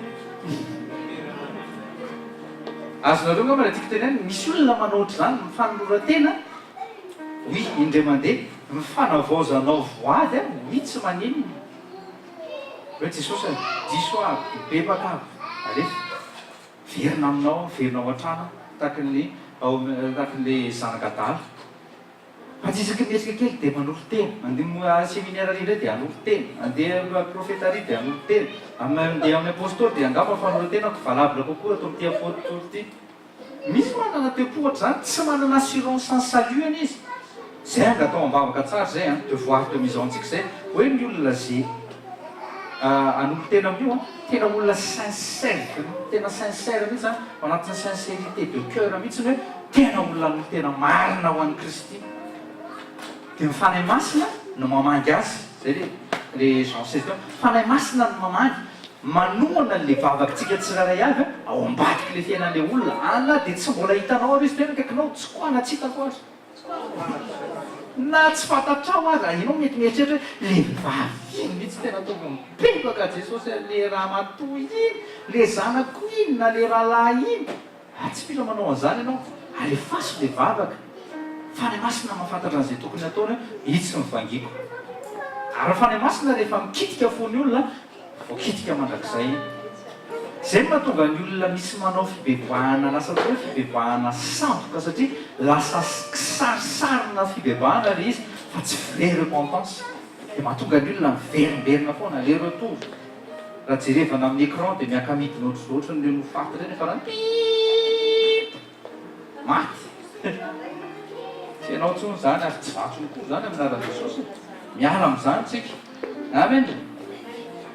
Quand il sera venu, il prouvera au monde qu'il s'égare au sujet du péché et de ce qui est juste et du jugement de Dieu. Verset 12. J'ai encore beaucoup de choses à vous dire, mais elles sont encore trop lourdes à porter pour vous. Mais quand l'esprit de vérité sera venu, plus des fois manambara tsara ny fidina amin'ny fanahy masina sy mifandrakofa amin'ny fanahy masina. Mbola tsy zaka. Mbola tsy zakanareo izy izy. Fa rehefa tonga amin'izay izy, verset 13, il vous conduira dans la vérité tout entière. Zany mifanarana amin'ny fanahy masina. Zany hoe mety misy zany zavatra tsy takatrao, tsy fantatrao, tsy hainao momba amin'ny fanjakan'Andriamanitra, momba ny Kristy, momba ny ray, momba amin'ny fanahy masina ny tenany, dia raha tsy amin'ny alalan'io fanahy masina io tsy ho tonga any amin'ilay véritable vérité ianao. Amin'ny voalohany ianao ny fahafantaranao ny fanahy masina mbola surfacique, ny fahafantaranao ny fanahy masina mbola puissance, fa avy eo ka ampianarana ny fanahy masina amin'izay ianao amin'ny alalan'ireo 5 ministères, Ephésiens 4 verset 11. Dia rehefa manomboka mandroso anao amin'ny fahafantaran'Andriamanitra dia miditra atseritra amin'izay ny fanahy masina mampianatra anao momba amin'ny fahamarinana. Maninona ny fanahy masina? Mampianatra antsika izy. Ephésiens 4 11. Fahadimy Jean 16 13 sika. Car il ne parlera pas de lui-même, et tout ce qu'il aura entendu, il le dira, et il vous annoncera les choses à venir. Il manifestera ma gloire, car il puisera dans ce qui est à moi, et vous l'annoncera. Alléluia. Zany mifanarana amin'ny fanahy masina zany. Zany mifanarana amin'ny fanahy masina. Angatao ny fanahy masina. Je veux tes conseils, je veux t'entendre aujourd'hui. Miasa anao dia zay, miasa anao dia mihoera fanahy masina. Mafy ty asako ty, fa mihoera. Mivoaka eo amin'ny fanahy masina. Avy anao miasa ilay fanahy masina ao anatinao fa aza vela torotorotsoana izy. Aza vela torotorotsoana izy. Aza vela torotorotsoany ny fanahy masina. Io hoe teneniko anareo foana hoe raha resaka hery zao ohatra, resaka puissance. Tonga dia ao anatintsika voalohany dia Juge chapitre 13, Samson. Fa tsy voalaza ao anaty baiboly mihitsy ary tsy biblika ny ankabeazan'ny film zato isan-jato izay nanao film any Samson be sandry sady lava, tsy ao anaty baiboly. Zany nahatonga amin'ny prince des Philistins vaky loha mihitsy. Fa ninona na firy isan'ny soldat dia maty ny gia Samson foana satria ny heriny tsy herin'olombelona. Tena ndraikinao tsy herin'olombelona, herin'ny fanahy le izy. Jereo tsara amin'ny Juge 13 ao manomboka verset 6 angamba izay fa hoe niditra tao anatin'ny nanomboka nietsika tao anatin'ny fanahy. Les manifestations Saint-Esprit nietsika tao anatin'ny Samson. Disaka mihetsika dia ohatra namono lioana izy, zavatra tsy vitan'olon-tsotro zany. Tsy mbola nisy olona navaky lioana amaina io zany, mandainky. Ankoatrany Samson dia David mandainky, tsy mahavita. Même io avec pistolet na basy na betsaka mahafaty lion basy, oui, na en piège. Fa maina io sady tsy lionceau, lion tena efa mature, efa maty, efa lehibe zany tiako tenena, efa adulte. Dia ohatr'izay isaky miditra ao anatin'ny fanahy masina dia maka valan'ampondra izy dia mahafaty 3000 soldats, rien qu'avec ça 3000 personnes mienjana hoe zany hery zany. Dia mikaikinao zay le hery avy amin'ny fanahy masina. Dia tsika nefa aty amin'ny Nouveau Testament tsy mba hoe tsindraindray ny fanahy masina, zay mahatonga atsika mahavoa atsika indraindray ohatrany hoe tsindraindray ny fanahy masina vao miasa. Fa ny fanahy masina afaka miasa ianao no mahatonga amin'ny fanahy masina ohatrany hoe tsy miasa fa izy te hiasa te hanavotr'olona te hanafakolona te hanasikan'olona isaky ny segondra isaky ny segondra isaky ny segondra isaky ny minitra te hanao foana izy fa zasy ianao ny antoka tsy mahatonga an'le izy tsy tanteraka eo amin'ny fiainantsika tena solution mitanjon'Andriamanitra aminah sy ho aminao zay no nahatonga azy name fanahy masina alleloia ao tsaritsika ao anatin'le école de solution école de solution androany ianao tena lasa tonga solution ho an'ny monde zay manodidina anao solution anao an-trano fa tsy problème ao avadinao tsy problème anao anjanakao misy lehilahy misy vehivavy problème ao an-trano olana mihitsy vao miditra ny trano izy dia mahay mitoka ohatra le rangana problème zany izy ndray le vady nanina ty tsy miasa tany foana dia misy indray lehilahy tsy te hody mihitsy satria vao miditra ny trano izy dia tsy mba mahazo biso tsy mahazo orika tonga dia marotoy foana tapikandrona foana dia tsy te hody tsony izy mamorondagna izy tena mbola miasa mafy tena alina mihitsy angamo tonga dia matory amin'izay tsy voatoraka aloha tsy maintsy miainga maraina na pitso miasa be misy mamorondagna ohatr'izany na dia kristianina satria invivable le atmosphère misy ny zanaka tsy te hitoetra ao an-trano koa satria invivable amin'ny parent miady lava fa many lava tsy mba manifeste an Jesosy nefa mitory an Jesosy amin'zareo deliverana izy na tsy androko izay atonga majeur fa vao majeur pio babay maman babay papa any amin'ny anytsika miona rehefa apitranao any amin'ny hospice ndray ampidirina andray aloha larigely satria eta mazefatra be ndray papasy maman avy eo fa ianao homme sy femme de solution satria Saint-Esprit de l'Éternel ao anatinao naiza nisy ny Saint-Esprit dia misy paix misy liberté misy joie zany no tokony andehananao makany amin'ny ankohonanao anao makany amin'ny zanakao anao makany amin'ny famillenao anao tsy tokony tsisy ady tsony tokony tonga dia manginy satana satria tonga ny prince de la paix tenao akaikinao tsy ianao le izy fa ao anatinao le izy tonga dia mitsoka ny tenay raha tonga ny fahazavana ao amin'ny 1:18 eny eny tena dinio tsara ny zavatra nitrangy tao Mont Carmel 1:18-19 tao Mont Carmel matory 450 prophètes en Baal dia 400 prophèten'le déesse anankiray nasany invoqué afo tena akaikinao jereo tsara ny masona efa fanao le izy fa hoenina be satria tena tonga le mpandefa le vrai feu tonga teo Eli alefa somzer ny afolisany raha mahavita mampidiny eo tsy hitanina le alety le devoly mpandefa hafa avy any an-tany nalefa ny tatatatana ny didididina ny tsongotsongona ny famono tsy miampinidina fa nanondroka valizy le devoly dia lasy zao izy koa niperaka eto zany natonga ny Eli tsy finoana ny Eli tamin'io tsy resaka finoana fa assurance mihitsy ny tao anatiny hoe tena tsy possible mihitsy izy bahala ny toerana misy an'Andriamanitra vely zany assurance zany tokony hananako sy hanananao zany hoe any amin'izay toerana lehako tsy dagona zany bahala zany pisy iala lasa iala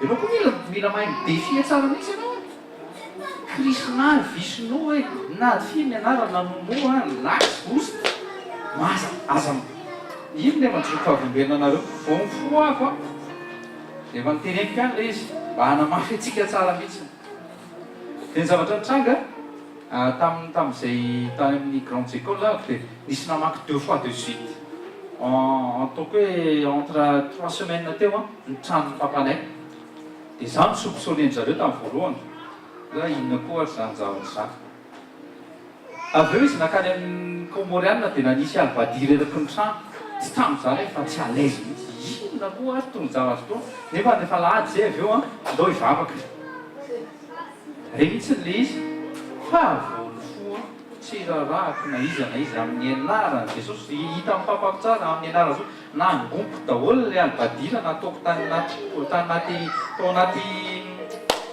tao anaty fosy nandefako tao narany Jesosy tsy navita ny teny ny papako nankely azy tsy navita ny teny izy nanaiky ny ziarombadiradira tany fa tsy za mihitsy zako manana fahazavady any kaikinao za manana aza manaikinaiky an'ireny toerana misy an'ireny zavatra reny fa isory aza mataotahotra mandray ody zany menanao Luka 10:19 ina Luka 10:19 mandray menarana ono dia manitsaka maimboka ono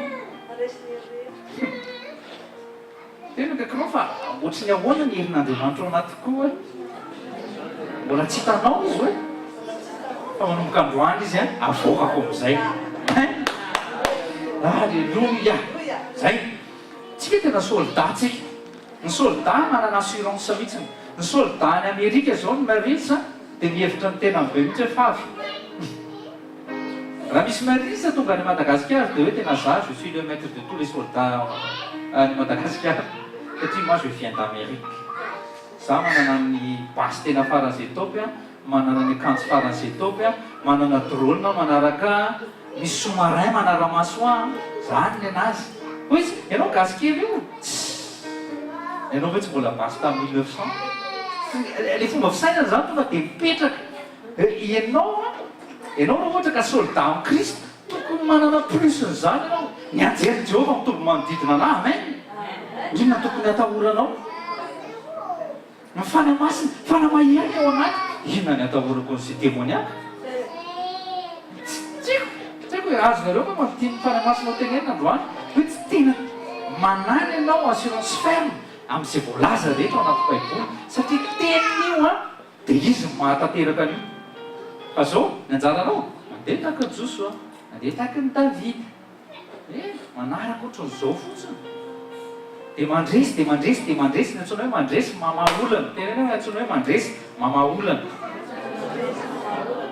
zany hoe misy olana tena sarotra be mihitsy ty zao olana io amin'ny kiraroko olana ny anarany io ne raha Josoa zao mety mbola tomany izy tsy voafako fa raha tatiana tsoko tsy miasa saina akory tsy mampiasa neurone ray akory anao fa tonga dia efa logika be aminao le izy na presa na sady miresaka atsika averinao le izy impeka le neu avy eo satria efa fiainana le mamaolana manomboka androany raiso zay toepo isan'andro anao dia tena olona mamaolana foana any amin'izay aleanao tsy anao tsonga hoe inona problème atao anatin'ity société ty itsy raha mato izy nanga itsy hoe avaiza le olana avaiza vaolana avy aminy izy mihitsy amen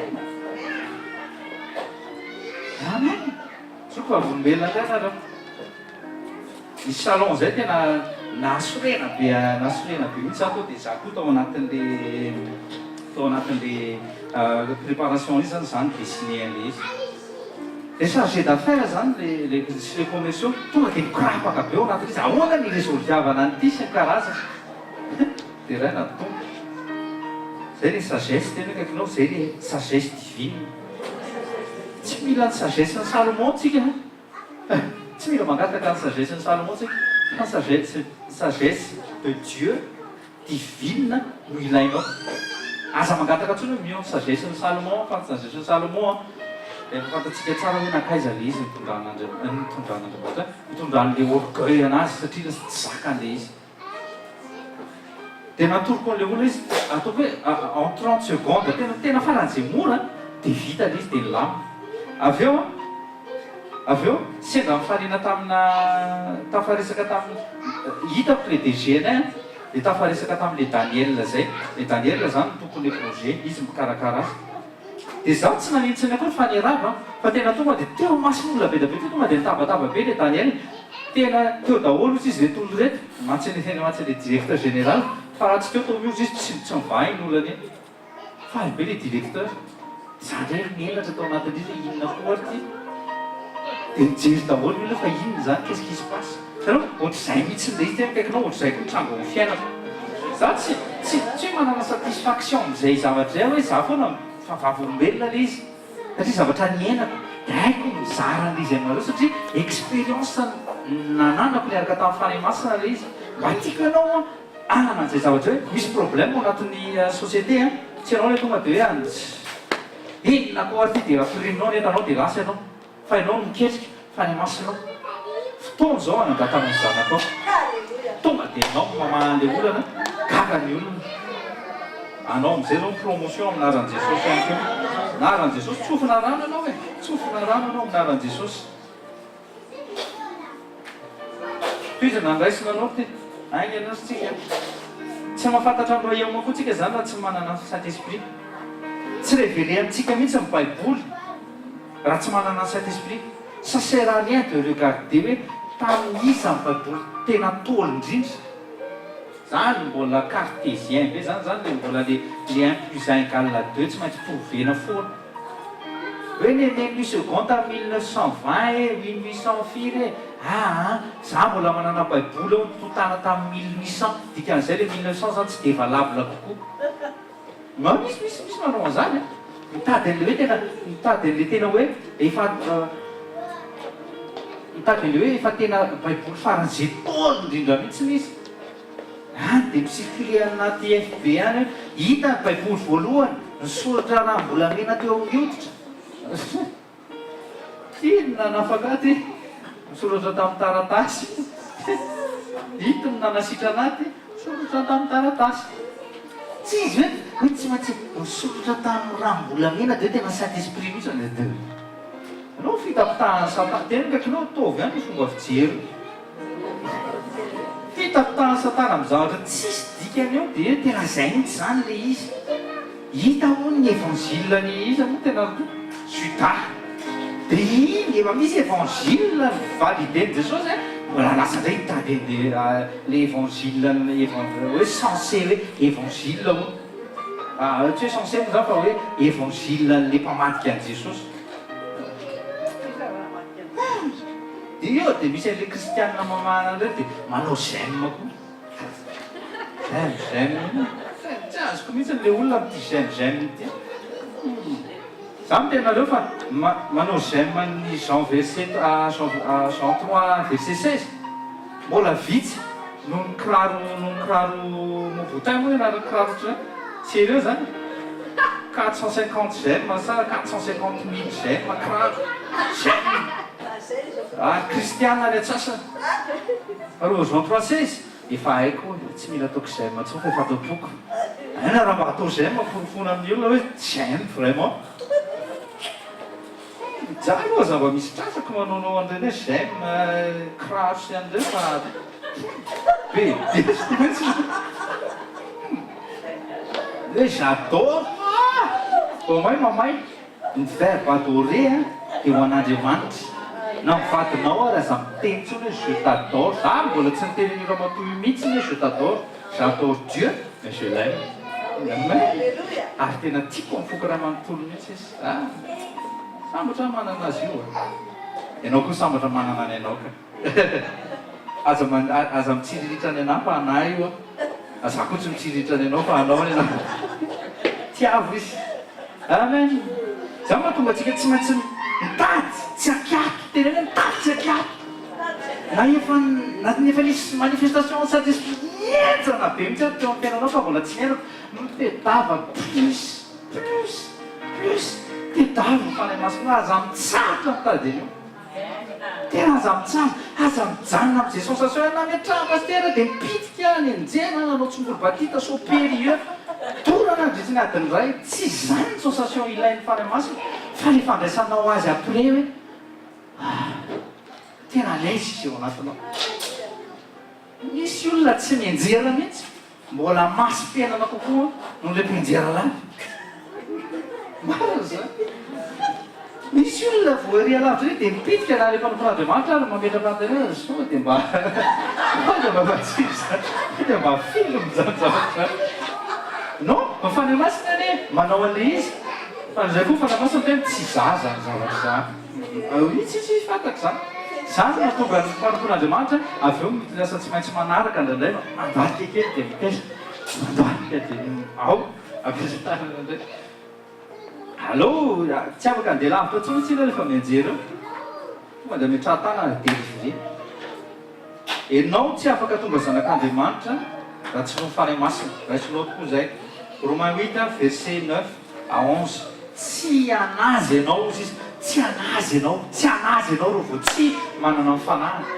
reo vao tsy manana mifanahy anao tsy anazy tena tsy raha ary jesosy ao tena teneniko anareo fa izy ny tena olona tsy manana sentiment indrindra eto ambony l'univers tsy mirarahanao zany izy tsy rarahany ianao zay sentiment zany tsy mahita an'izay ranombelonao sy ny karazany any izy fa lenao mibebaka ino kosa aloha ianao le mana ohatra ianao te hiala anatin'ny fahotana tonga dia miasa le compassion sinon ay bouge pas tena tsy mihetsika izy tsy tonga ane de nouveau koa tsika de Corinthiens 5:17 tsy tanteraka ao aminao le nouvelle création satria le teraky ny fanahy de fanahy le teraky nofo de teraky nofo de nofo de teraky ny fanahy de fanahy zany hoe tsy maintsy ateraky ny fanahy tahaka naterahany Jesosy tamin'ny Maria fa spirituel tsika zany hoe ny fanahy masina koa no miteraka atsika dia zay tsika le mahatonga atsika amin'ny teny hoe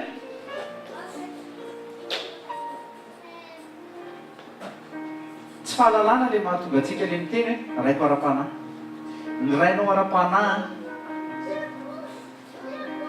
dia Andriamanitra rehetra ny ray ao ara-pinoana no le miteraka anao araka ny finoana araka le fomba fitenin'ny Paoly hoe zanako ara-pinoana ozy izy Timoty tsy niteny mihitsy hoe zanako ara-panahy za tsy micontre ny ray aman-dreny be da be sy ny zoko ara-panahy be da be reny zoko ara-panahy fa misy ny raiko ara-pinoana zao dia pasteur Jean Rodolphe fa ny raiko ara-panahy dia Jesosy ny ray masina zany c'est le Dieu le Père zay mahatonga azy hoe le Père ao tsika fa amin'ny alalan'ny fanahy tsika dia teraka Jean 1 verset 12-13 sitrapon'Andriamanitra mihitsy an'izay fahaterahany zay fa tsy forsena akory ianao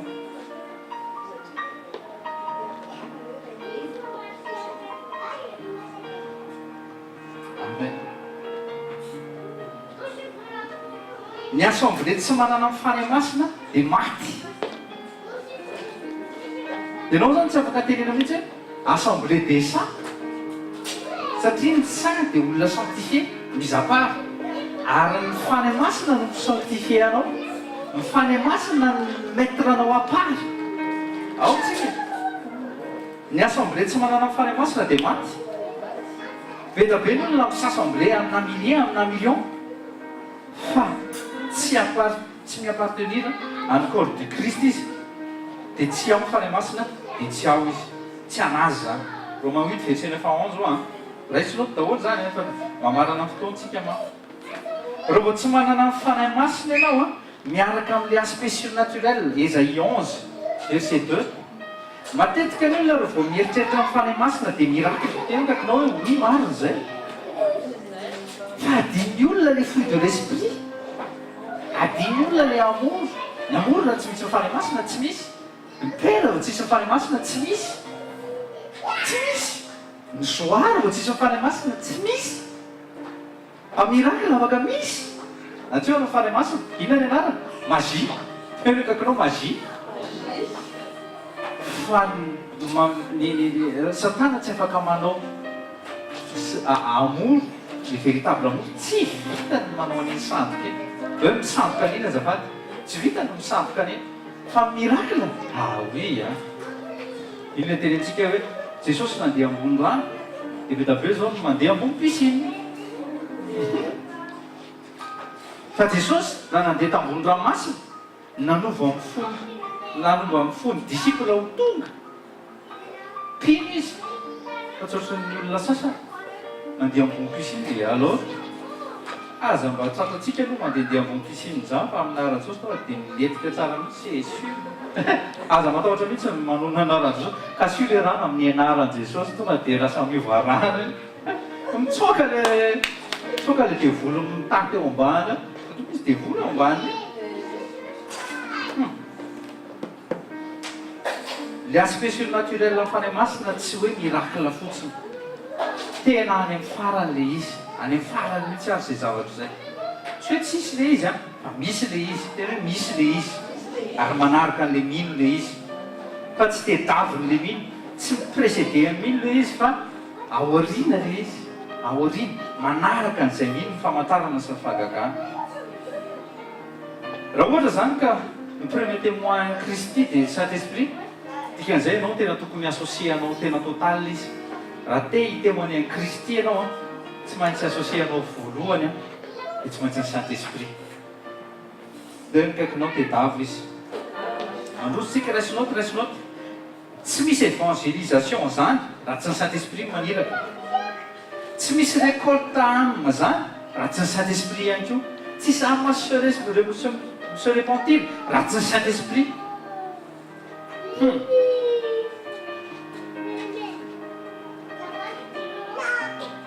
Alléluia.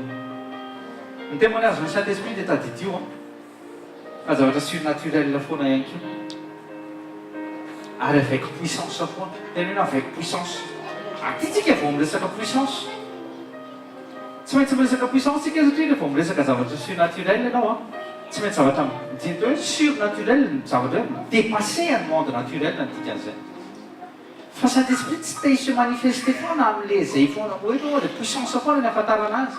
Dia misy foana lasa ataon'ny olona Saint-Esprit ho zavatra tedavina.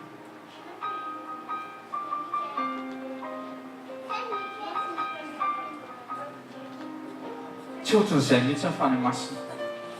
Source izy ny puissance fa tsy il n'est pas la puissance. Zay aspect de puissance zay koa tokony hita amin'ny assemblée rehetrarehetra zay. Tokony hita amin'ny fiainanao amin'izay zay manomboka androany. Tsy hoe mitaky ny fanahy masina tsika fa ianao amin'izay avelao ny fanahy masina hiasa aminao. Dia anaraka anao le famantarana sy fahagagana. Tsy tokony anaraka olona ray intsony izy na telo na efatra na dimy na zato eto ambony tany, fa tokony anaraka ny kristianina rehetra. Tena hoe kristianina rehetra. Anisan'izay zany sasenao.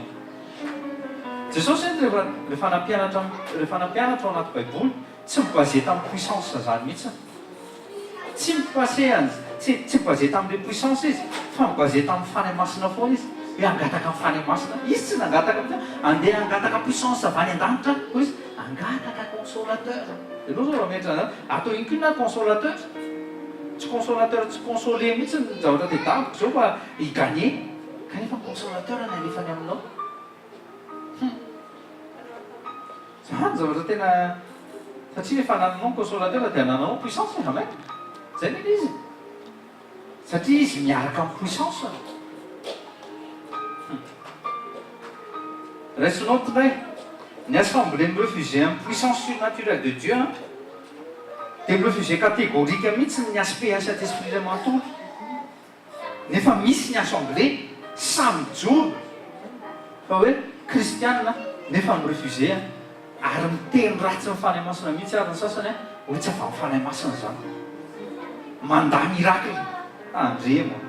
Atao amintsika aloha fatako tsisy mandahy fa mila mitandrina ihany.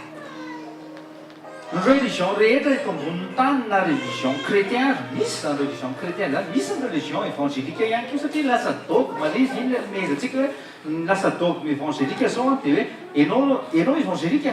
Ahoana ny ahafantaranao an'izany?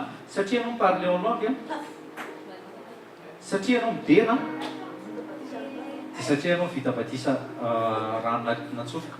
Bon, ok zany. Dia évangélika. Dia mikaikinao religion zany.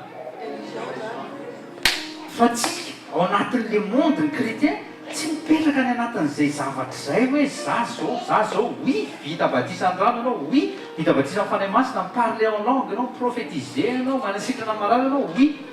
Fa tsy zay ny antsoina hoe kristianina. Amin'Andriamanitra manokana tsy zay ny antsoina hoe kristianina. Marque ny maha-kristianina zay, fa tsy zay ny antsoina hoe kristianina. Ny kristianina tena le être intérieur mihitsy miova. Tsy za tsy mivela fa Kristy velona ato anaty. Zay ny voalohany indrindra, fa tsy le dénomination anao ABCDEFG ACJKL, MNOP sy ny karazany tsy raha iny olona. Fa ianao rehefa mijoro amin'ny anarana iny dia mbola zay. Mbola ao anatin'le ballottement foana zay, le ballottement dénomination hoe fiaviny mbola izy ihany zany na tianareo na tsy tianareo zay le izy. Misy miova androany amin'anaran'i Jesosy. Ny fomba fitemoigneny, tsy mitemoigné izy nohon'izay assemblée na membre ny assemblée izy na manana andraikitra izy ao anatin'ny assemblée fa noho le Andriamanitra velona ao anatiny. no le fanavelona ao anatiny mahatonga azy masamy teny hoe za dia kristiana. Misy miteny anazy zany ianao hoe za manana namany évangélika izy fa ianao nga évangélika, za tsy évangélika eo za chrétien. Eny ka chrétien zany za chrétien ao ohatr'izany koa ka katolika ane chrétien tsy chrétien katolika mitsoloka ohatr'izany da aleo zany tonga dia mila mijoro tsara ohatr'izany aleo tonga dia mahitsy tsara ao anatin'le izy mba tsy satria ianao no vao miteny hoe chrétien dia tonga dia raisiny olona foana hoe katolika zany satria image katolika eto ambonin'izao tontolo izao hoe zareo représentant ny Krista kaikinao tsy famelezana ny kristianina katolika ilay izy fa tsy tena marina tsy tokony hoe kristianina mihitsy ary ny antsoina azy fa religion zany zavatra zany ka ny religion rehetra dia ny essayeny définiran'Andriamanitra tsy misy puissance surnaturelle raisinao zay tsisy puissance surnaturelle mihitsy ny dikan'izay exclu ny Saint-Esprit raha mijery tsika an'izay religion katolika fampitsotra mihitsy tsika aloha toriana ny fahamarina religion katolika dia tsotra fotsiny dogma lalàna apetrapetraky ny Vatican eo raha tsy manaraka ianao dia tsy tafiditry ny lanitra zay eny zareo raha manaraka ianao dia d'ici 100 ans anao mety canonizieny tsy haiko inona avy atsangana olo-masina ny fahamasinanao dia ety ambonin'ny tany ianao mila tian'Andriamanitra masina zay mahatonga tsika hoe assemblée des saints nga ianao maty tenakakinao maty ianao amin'ny Kristy oui fa mitsangako velo ianao amin'ny Kristy assemblée des saints assemblée des sanctifiés tsy manava-tena fa izy ny sanctifié atsika miprésenter an'Andriamanitra izy sous une autre forme dia manaiky azy zao tontolo zao zany mahatonga ny religion chrétienne sasatsasany anarany mba tsy tena anarana foana hoe katolika na inona mandeha any amin'ny toerana anankiray izy islamika dia raisina satria valable amin'izareo satria tsy mikitika any aminy manjareo tsy midélivre any aminy dia tsy mikitikitika any esprit any of savaza tsisy atahorana ateny kaikanao ianao atahorana nefa ianao tsika raha vao tonga any anao ianao tonga dia le manova olona ianao tonga dia le mitoro fahamarinany dia ianao no atahorany zareo fa reny papanjala reny na manao tour du monde 90 jours tsy rahanjala reny tsisy mieritreritra ny amono an'iny akory tena tenanareo tsisy eritreritra satria satry ny zala misy an'ireny olo reny zao tsika anao lapay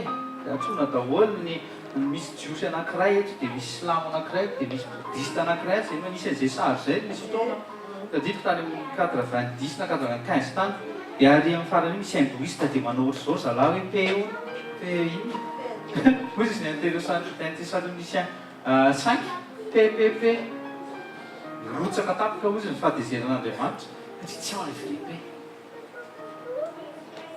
ao tsika tena malheureux zany zavatra miteneko zany tsy critique fa zavatra malheureux zavatra mitranga au Vatican zao rehefa misy fotoana rehefa hoe manao lamesa na papanjareo na million eny eo fa olona tsisy miova fo olona tsisy signe na prodige de rien du tout non tsy satria lavina mihitsy ny fany masina raha nisy ny fany masina atao efa tsotr'izao tsony ny Vatican ary tsotr'izao tsony ny fandraisan'ny olona zay mivoaka avy Vatican fa midy daholo ny varavara amin'ny pays rehetra satria hoe ny zavatra nitranga atao satria nisy puissance surnaturelle ary hoe tsika mivavaka zany mba hitapoko an'izay puissance surnaturelle zay ho tena ho représentante koa ny olona tsiraray avy zay milaza ny tenan'ny Kristy fa tsy milaza ny tenan'ny Kristy amin'izao ampetry izao akory dia tena kristianina ny anarana fahaizantsika anatin'ny vavaka manasambareo tsangana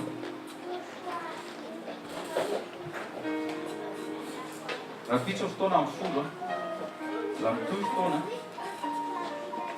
fa za matoky feno fa ny fahavononanao hiatsikady miaraka amin'ny heran'ny fanahy masina dia hisy exploit be mihitsy na eo amin'ny fiainanao azy zao fotsiny mino fotsiny any tena mino fotsiny any tsy mino pastera fa mino any teny zay ampitenenina anay dia zay ao anaty baibolinao médité o reny saintsaina andro manaly reny dia ninona entrepreneur avanao izy ny ten'Andriamanitra dia tafavoaka ianao atsanga amin'ny tanana dia isory fotsiny Andriamanitra isory izy fa manokatra masom-panahana amin'izay ary nanaiky ianao izy olona mbola isany représentant ambassadeurany ianao ray masina amin'ny anaran'i Jesosy toda sy mankasitraka anao izay amin'ity fotoanandroany ity fataterahany fotoanandroany ny fanalanao anay ao anatin'ny fombafomba sy ao anatin'ny sainana maha-olombelona ary misaotra indrindra ihany koa ny amin'ny fanitsiana isan-karazany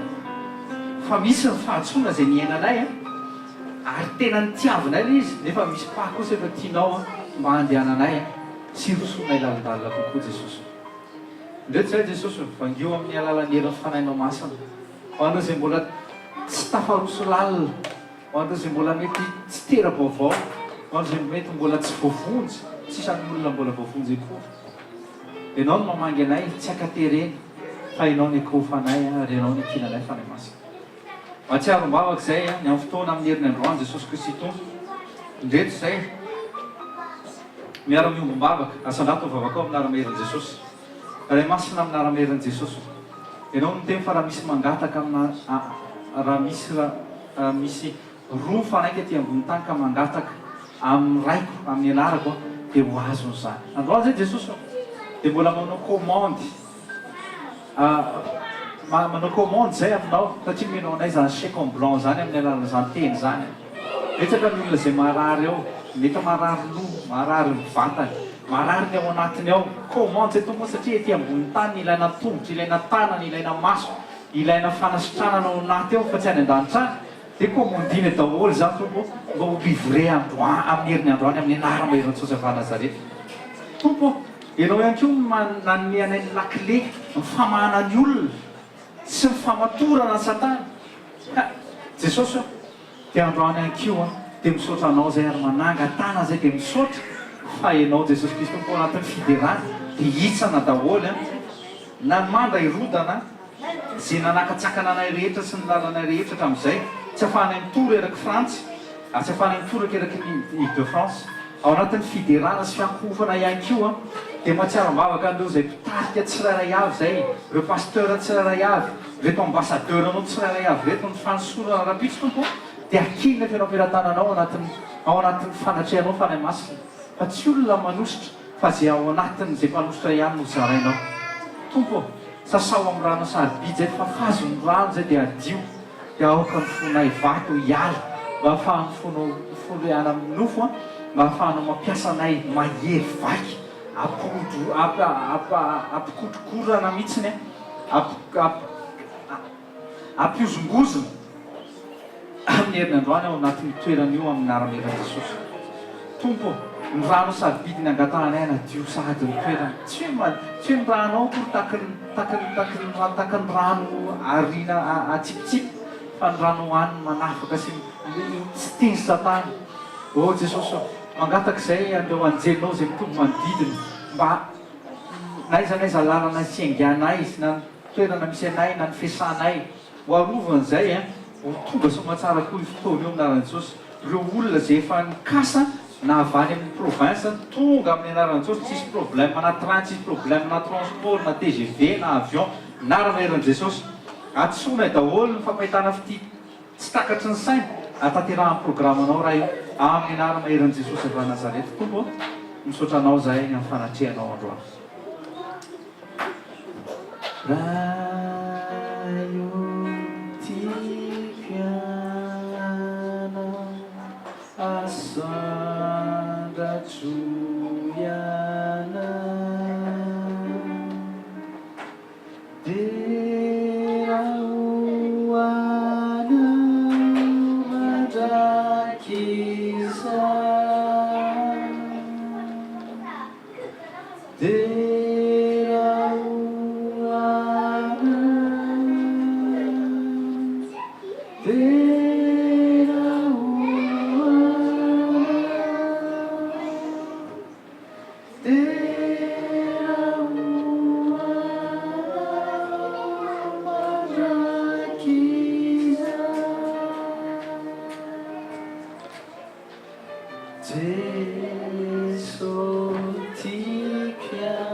Falahy masinao ianao no mampitelynay teto ary nitarika anay teto amin'ity toerana ity. Ianao no nitarika anay amin'ny fahamarinana ary ianao no nanambary dia mbola tonononay amin'ny fahamarinana satria ianao mihitsy ny teny fa ao anatin'ny fitoriana amin'ny fahamarinana ihany no afaka ny aminao.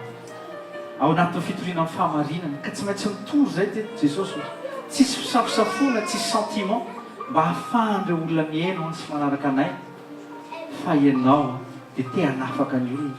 Tsy ao anatin'ny filambolambona ny aretina, tsy ao anatin'ny filambolambona ny péché, fa tianao izay ho afaka tanteraka.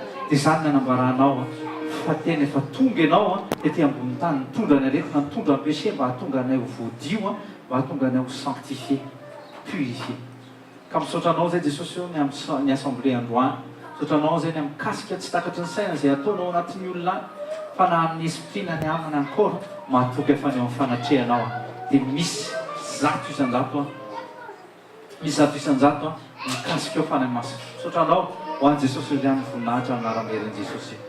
Amen. Fa fahasavan'Andriamanitra matoy izao fa fahasavan'Andriamanitra matoy izao anareo amen. Tsika tsy manao rakitra tatazana aza dino ny fomba famafitsika isan'andro ary amin'ny boîte jaune. Fa iny Jesosy daholo tompoko.